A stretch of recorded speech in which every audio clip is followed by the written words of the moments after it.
구독, 알림 설정까지 부탁드립니다. 오늘도 우리 사는 이야기 찾아주셔서 감사합니다. 사연자분이 보내주신 이야기 시작해볼게요. 안녕하세요. 저는 60대를 바라보고 있는 여성입니다. 얼마 전 맞은 예순잔치로 받은 선물을 알려드리고 싶어 글을 씁니다. 제 나이의 젊은 시대는 남자를 잘 만나는 것이 목표이던 시절이 큰 때였어요. 그래서 자기 자신을 가꾸는 일에 최선을 다했었죠. 어릴 때부터 엄마로부터 엄격한 교육을 받으면서 제 자신의 인생보다는 앞으로 생길 남편에 맞춰줄 수 있는 기술들을 배우며 자랐습니다. 사실 저희 엄마가 좀 유난스럽긴 했어요. 엄마 말로는 본인이 불량한 남편을 만나 고생했던 것을 제가 물려받지 않았으면 해서 저를 엄격히 가르쳤다고 하셨죠. 물론 어릴 때는 싫었죠. 애정 한 톨 없는 엄마라서 남들을 부러워하기 일쑤였고, 그러다 보니 저는 남편을 만나는 것보다는 엄마를 빨리 떠나고 싶었습니다. 엄마를 떠나 가정을 꾸리면 언젠가 사랑 가득한 집을 위해 노력하겠다 생각했었고요. 저의 엄마와 저는 동상이몽을 꾸며 열심히 노력했었어요. 엄마의 바람대로 저는 20살이 되자마자 중매쟁이로부터 좋은 결혼자리를 알선받아 작은 공장을 하는 사장님이란 직책을 가진 30대 남자를 만나 결혼했습니다. 다행히 만난 남자는 저와 꽤 잘 맞았습니다. 남편은 바깥일에 열심히 했지만 집에서도 나름 다정한 사람이었어요. 간혹 주말에는 시간을 비워 저와 데이트를 한다던가 하는 나름의 로맨스가 있었죠. 그게 저의 자부심이었고, 제대로 된 연애도 없이 결혼한 제겐 달다구리한 시간들이었어요. 덕분에 제 남편을 사랑하게 되는 일은 어렵지 않았습니다. 다정한 만큼 사랑에 빠지기 쉽게 엄마로부터 설계되었기 때문이었죠. 그리고 1년 뒤 저희 부부는 아주 귀여운 딸을 낳을 수가 있었습니다. 가정 형편이 나름 유복하다 보니 몇 명을 더 낳고 싶었지만 그 뒤로 아이가 잘 생기지 않았습니다. 저희는 딸을 너무 사랑했어요. 저희 엄마가 원하던 삶이었지만 이제는 제가 원하는 삶이었고 무엇도 원할 게 없다 생각했어요. 사랑하는 딸의 매일을 지켜보는 것도 좋았고, 딸애가 하는 재롱에 남편의 얼굴은 웃음꽃이 매일 피었을 만큼 행복하고 즐겁고 기꺼운 시간들이었어요. 그리고 조그맣던 딸이 한참 귀여울 3살이 되었을 때 또 모처럼의 나들이를 떠난 날, 저희 부부에게 비극이 찾아왔습니다. 가족의 전부였던 딸아이를 잃어버리게 됐습니다. 어떻게 잃어버린지도 모르겠습니다.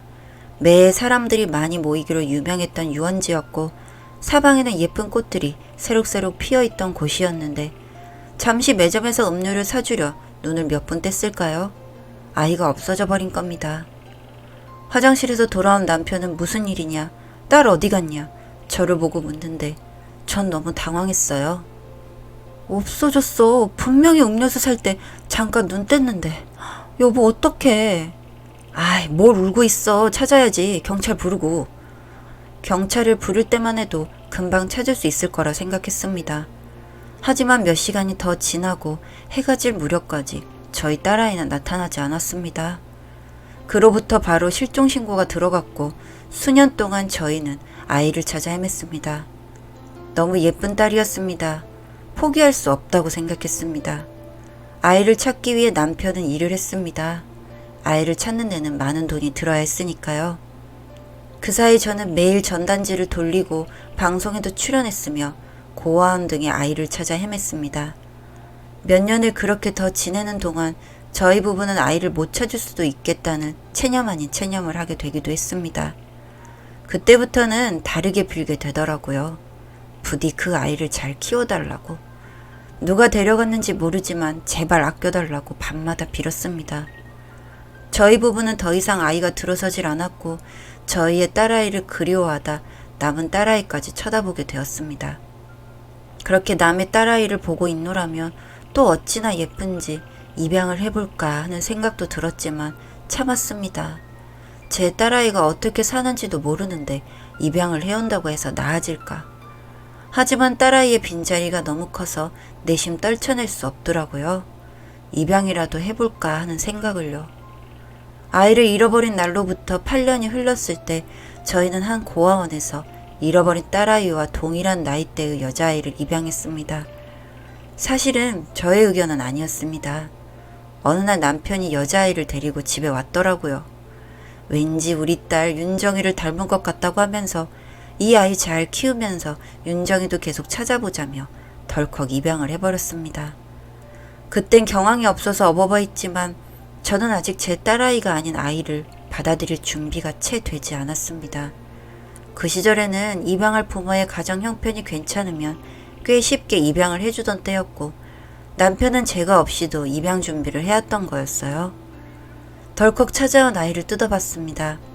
아이는 처음 본 저의 눈길을 느꼈는지 움츠렸어요. 내심 제 딸을 닮은 듯해 보였습니다. 잘 부탁한다고 인사를 했고 방을 안내해줬습니다. 윤정이가 쓰던 방 말고 다른 방에 안내해줬어요. 그리고 거실에 앉아 짧게나마 얘기를 나눴습니다. 남편은 기분이 좋은 듯 했습니다. 몇 번 고아원에 실종 전단지를 건네려 갔다가 본 아이인데 눈에 띄었다고 하더라고요. 그리고 딸이 너무 그리웠고 비었던 빈자리에 우울증이 너무 심해져서 그런 결단을 하게 됐다고 이해해달라고 하며 절대 친딸을 포기한 게 아니다 하며 원래 낳고 싶었지만 못 낳았던 둘째라 생각하라 했습니다. 저도 처음엔 남편의 일방적인 행동이 당황스러웠지만 말라가던 모습에서 웃고 있던 모습을 보니 안심이 되면서 저도 금방 적응하겠지 하고 생각이 들었습니다. 빨리 적응해야지 하면서도 마음이 쉽사리 안정이 되지 않더라고요. 입양딸이랑 남편의 관계는 어느덧 부녀지간이라고 해도 믿을 수 있을 만큼 친근해졌지만 저는 그 사이에서 겉돌고 있었습니다. 그러면서 점점 그 아이가 싫어지더라고요. 사실은 그 아이에게 마음을 열려 할 때마다 마음속에서 죄책감이라는 게 저를 미치게 만들었어요. 말 그대로예요.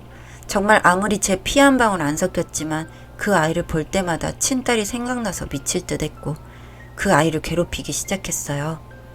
입양딸의 행복한 얼굴을 보며 넌 웃으면 안 돼라는 마음을 가지게 된 것 같아요.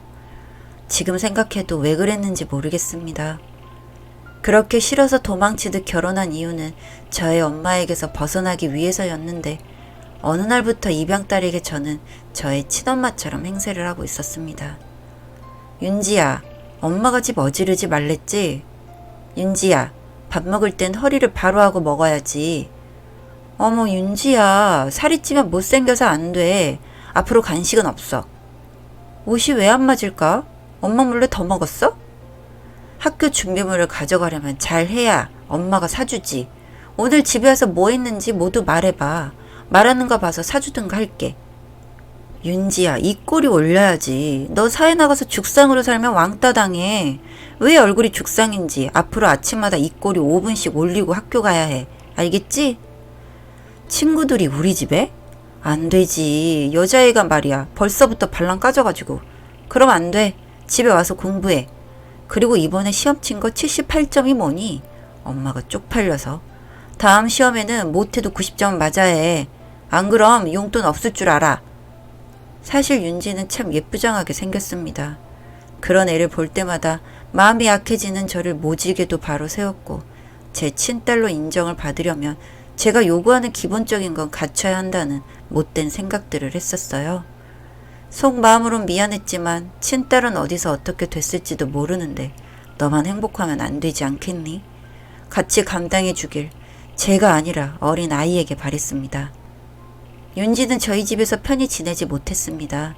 제가 있는 동안에는요. 제가 집에만 들어서면 허리를 꼿꼿이 세우고 있던 모습들이 눈에 들어왔고 마음이 불편했지만 모지게 굴었네요. 그런 저를 남편은 못마땅해 했고 당연히 저희 부부 사이도 멀어졌습니다. 남편은 제가 아이에게 몹쓸 짓을 한다고 했어요. 네, 저도 알고 있었습니다. 하지만 쉽사리 고쳐지지가 않았어요. 습관처럼 굳어져 버렸고 어느새 저는 아이에게 계모 비슷한 이미지로 굳어졌습니다. 그렇게 입양딸과 저는 멀어져만 갔고 아이가 성인이 되었을 때는 집을 나가 살게 돼서 더더욱 후회로만 남게 되었습니다. 그러다 얼마 전 입양딸의 건강에 이상이 생겨 남편과 찾아간 병원에선 간 이식을 받아야만 한다는 청천벽력을 듣게 됐고 당연히 저희 부부는 아이의 간과 맞지 않을 거라 생각이 들 수밖에 없었습니다. 이제 와서 또 아이를 잃어버릴 수 있다는 생각이 들자 진작에 사과할 걸, 진작에 잘해줄 거라는 후회감이 몰려왔지만 돌이킬 수 없는 세월이 됐고 간 이식을 받을 수 있는 리스트에 이름을 올렸으나 언제 될지 요원했습니다. 남편이 우리라도 검사를 받아보자 혹시 모르지 않느냐며 말하길래 남편과 제가 검사를 받아봤다가 너무 깜짝 놀랐습니다. 간 이식이 가능하다고 했어요. 사실 그럴 확률이 불가능에 가까운데 저와 남편 모두 가능하다더라고요. 남편은 갑자기 머리에 번개가 치는 놀라워서 친자검사까지 의뢰를 했고 혹시나 했던 게 역시나 잃어버렸던 딸이 바로 윤지였습니다. 어떻게 이런 일이 생길 수 있는지 남편이 놀라더라고요. 하지만 저는 아니었습니다. 사실은 제 딸이라니 고개를 들 수 없었어요. 남편을 붙잡고 잘못했다 빌었습니다. 이 불쌍한 사람아 라며 저를 안타까이 보더군요.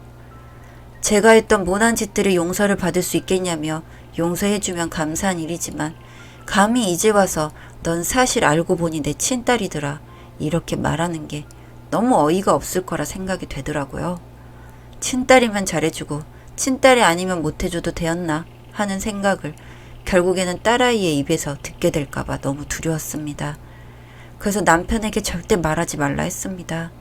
제가 진 죄, 앞으로 속죄하며 살고 싶다고 딸의 앞에서 엄마라는 이름으로 불려지는 것만으로도 감사한 일이라며 죽을 때까지 비밀로 가지고 가달라고 했습니다. 그리고 다시 10년 정도 흘러서 몇 주 전이 저의 예순잔치가 있었습니다. 그날 저는 딸에게 고백을 한 가지 받았습니다. 엄마, 나 사실은 알고 있었어. 아빠가 말해줬지. 그런데 쉽게 내 마음이 풀리지 않더라고. 어린 시절 엄마는 정말 언어로 날 때린 거나 마찬가지였어. 말에도 형태가 있다면 난 아마 그 말로 맞아 죽었을지도 몰라. 그렇게 날 데리고 왔으면 책임을 다했어야지. 안 그래? 엄마의 친딸이 아니었다고 해도 그럼 안 됐지. 안 그래? 엄마 정말 웃기지 않아? 난 내가 엄마의 친딸이라는 걸 알게 되면서 정말 신이 있다고 생각했어. 신이 아니라면 그런 장난을 칠 수 없을 테니까. 내가 엄마의 친딸이라는 장난을. 얼마나 오랫동안 엄마를 미워했는지 몰라. 그런데 내가 10년이 넘게 흐른 지금 왜 말하는 줄 알아? 엄마가 아빠한테 그랬다며. 그동안 친딸이 아니라서 해왔던 일들을 엄마도 죄라는 걸 알아서 나에게 비밀로 해달라고 했다며. 신기하게도 그 말을 듣고 난 뒤에 난 느껴졌어.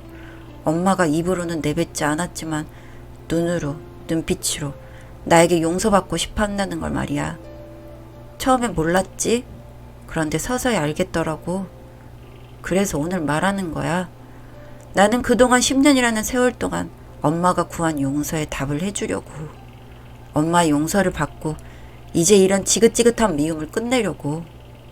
이 말들을 얼마나 곱씹고 되뇌었는지 몰라. 엄마에게 어떻게 말해야 그간의 내 마음을 전할 수 있을까. 그런데 막상 하고 나니 별거 아니네. 그렇게 저는 선물을 받게 된 것입니다. 정말 웃기죠? 입양딸이 친딸의 자리를 빼앗을까봐 못난 계모같이 굴다가 알고 보니 친딸이었고, 그렇게 10년을 용서를 비는 마음으로 살다가 마침내 딸에게 용서를 받았습니다. 항상 딸을 볼 때마다 미안한 마음이 더 큽니다. 왜 알아보지 못했을까? 친자검사라도 해볼걸. 아니 하다못해 잘해줄걸. 진심으로 잘해줄걸. 그랬다면 이 예순이란 나이가 되기 훨씬도 전에 제 딸이 자라던 모든 순간에 엄마가 되어 있어줬을 텐데요. 지금이라도 용서받아 다행이라고 생각하지만 항상 왜 그랬을까 하는 마음이 더 앞섭니다. 아이는 잘못이 없습니다. 예쁜 아이는 예쁘게 바라봐줘야 한다고 꼭 말해드리고 싶습니다. 예쁘지 않다면 그건 아마 어른의 잘못이 더 큰 것일 테니 부디 본인을 돌아보아 저 같은 일이 생기지 않길 바랍니다. 그래서 저처럼 후회하며 사는 분들이 없길 바랍니다. 여기까지 봐주셔서 감사합니다. 사연은 여기까지였고요. 우리 사는 이야기 시청해주셔서 감사합니다.